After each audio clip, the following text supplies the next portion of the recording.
How's it? Hang loose. Welcome to Mongoose Max Hawaii, the channel. Yeah, I'm a little hesitant. Brace yourself. We're going deathly morbid. It's the this is just the ghost box. This is random words. Promise. I promise. Answer. Well, you might have heard. I already did her. If you watched. Push. Thanks for watching. Doubt. Push that little thumbs up. Obligation. Hospital obligation pay. Hospital obligation pay. Well, yeah, paying for medical expenses might be part of the cause of all of this. Well, we're going to go morbid. I mean, just talking about death, and more death. For whom the bell tolls. Teach. Alas, poor Yorick. I knew him well. What up? Melissa. You might have known a friend of ours from Shakespeare and Sunday Readers has died, and it happened all very sudden within the span of like a week, pretty much. And it was definitely COVID by his own admission in a small text or something. It's like, go do the thing. I got COVID, so he's considering himself. He'll be out symptoms and then contagiousness afterwards. And I won't be there. And then within that week, boom. Influence. If anything, People. Okay. With anything, I mean, it just goes to point out that don't underestimate that virus is still out there, whether it's Omicron, Delta, whatever the heck it is, it's still out there, and it does affect people under certain conditions, and it can be fatal. Oh, God. And I'm not going to deal with, look at the statistics with the flu and how many people have flu and people just to get... No, misinformation, disinformation, be damned. Something's out there, and it kills. So don't underestimate. Now, yeah, God bless Mikey, and there's still stuff in the works as far as tributes and stuff, for us. But, alas, poor Mikey. We'll make fun of him because he would have wanted it that way. He's more of a, come on, make me laugh kind of guy. But he had gravitas in his voice and acting. Wow, impressive. Leave a big gap, and we're kind of like scratching our heads. Oh God, now what? And we're all looking at each other. Who's next? It's like, who done it? It's like the Orient Express. Now, speaking of this, who's next? So, I think my friend is Toastmaster as well, and we both knew him. It's like, oh my gosh, who would expect? Well, she has some small apartments, and in one of these apartments that she rents out, there was a tenant since like 2012. Who is that? Who was that? I was about to say, I call him the Papaya Man.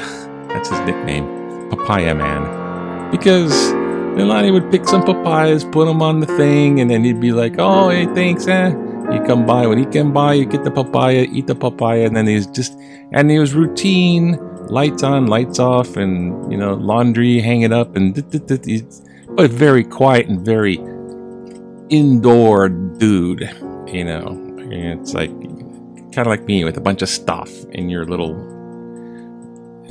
cave, sort of thing.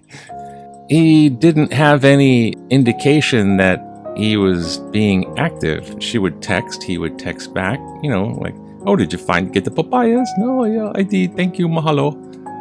But None of that occurred. So it was, where did he go? It was all quiet. It was all dark for 5 days. No papaya. Put the papaya out. Birds eat papaya. It's like, where'd the guy? And knocked on the door. All this kind of stuff for days and days, right? 5 days. I said, hey, Leilani, you better go call the wellness check.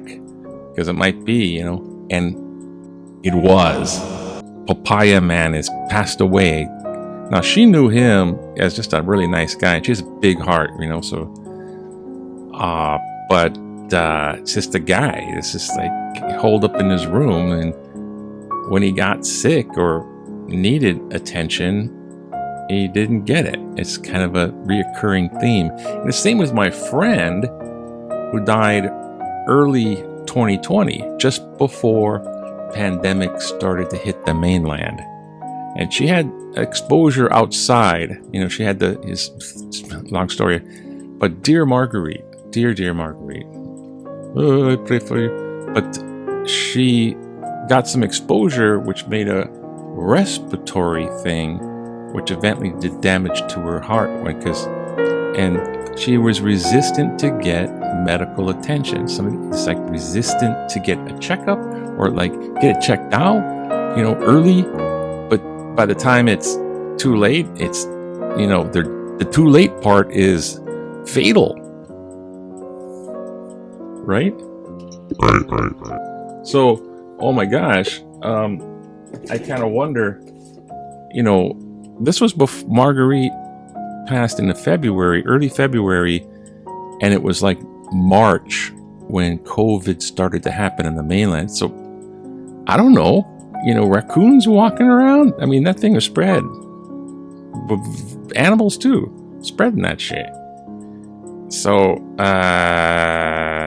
she might have been, I wonder, like one of these first case things with that. But we don't know about Mr. Papaya Man, but he got sick. It wasn't a heart attack, he's sick. And then, so, yeah. So, if you like Liv, jeez. If you don't like Maki Die Dead, you like Liv, eh? Precautions? I don't know. Meanwhile, in Hawaii, Jason Momoa, Aquaman, is selling vodka. He's got his own brand of vodka, so he's on the island. It was, yeah, Jason. And Trump's team just got tagged by he's not indicted yet, not the third time anyways, the January 6th third time, not yet. But this team asked the special prosecutor if they could talk to them, trying to get special concessions, I think. So they had a big meeting with the special prosecutor, the team, trying to get special consensus, because after all, he's running for office, huh? Oh, you cannot prosecute the guy. He's running for political office. How dare you try to interfere with his election? Even though he's being prosecuted for interference of an election. What the hell? So apparently, if you commit some crime, just run for office and cry political interference. Let's look here. Look, see? The homeless people. Kick them out. Kick them out. So all those sweeps for the homeless people, no. It's against the law. Violation. Oh, let's... Oh, where do I go? Okay, this one. Oh, there it is.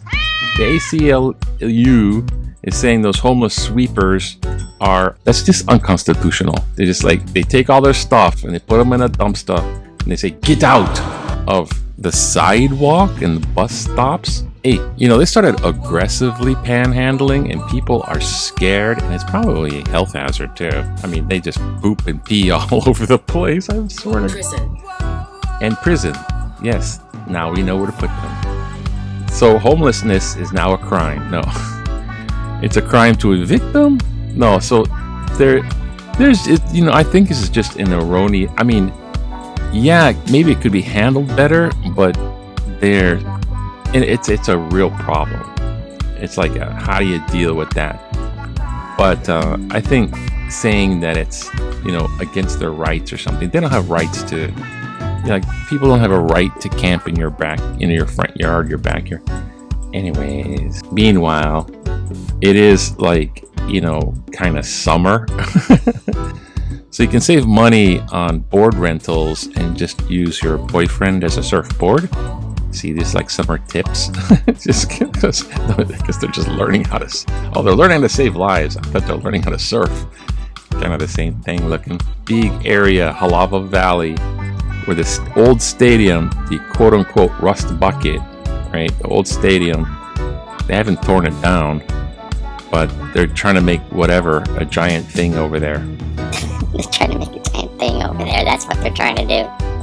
You know what? Hey, just relax. Remember back in the day? Remember 1980? Yay! When you're ready to relax, you just kind of go out and put on the Maori. Just go out with the Maoris and go chair. Kids enrolled in the city department bars and summer fun program. Oh, I remember summer fun.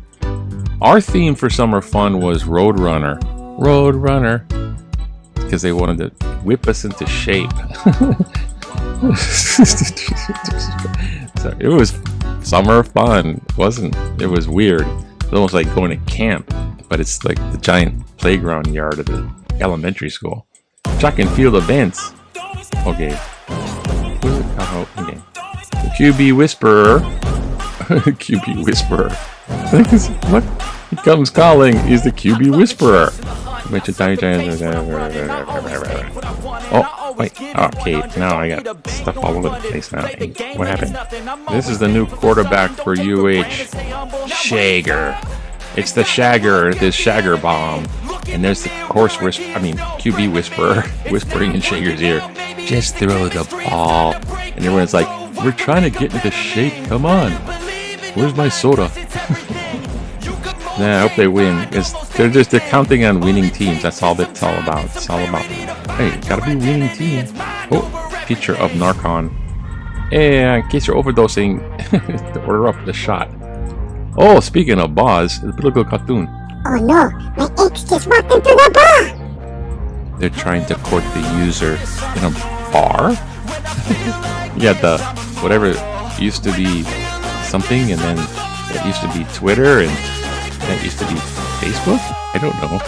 It just rebranding. It's just, look, that symbol just sums it up. It's like ampersand, confusing. Here comes the X because the X rocket. Oh my god. Just stop it. You're billionaires. Stop it. Quickly. Cities should follow our lead on naloxone. That's the Narcon. The president in Honolulu has said by being the first city in the U.S. to enact a law requiring naloxone, no wonder they call it Narcon, at bars and nightclubs is not one to be missed. The sheer number of overdoses in the U.S. caused by fentanyl-laced drugs is soaring. Therefore, harm reduction strategies are warranted. With the recent U.S. Food and Drug Administration approval of over-the-counter sales of Narcan, getting the life-saving drug into the hands of citizens and businesses is critical. Considering that Narcan is safe and non-toxic, yet life-saving in the right circumstance, there should be no reason that public health officials nationally cannot supply the drug to those in position to help reduce the carnage. The funding source of this initiative is particularly appropriate given the role of pharmaceutical companies in the opioid crisis. It's their fault. The city will use the money to 2 national lawsuit settlements. The city council will vote to requirement overdose drug for bars, which site till July 13th. Honolulu's city council sets an example for other policymakers of the country to follow. Equipping the high-risk businesses with Narcan is an important step towards mitigating this national health crisis. Other states should follow Hawaii's lead. Bailey, Thelabolt, Kailua. Yeah, thank you. Bailey? Thank you, Bailey, for your contribution with a big, long, boring, blah, blah, blah. Other states should follow. We're such a one in the lead.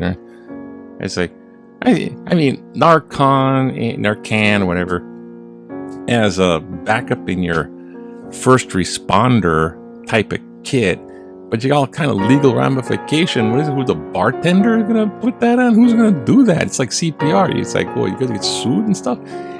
And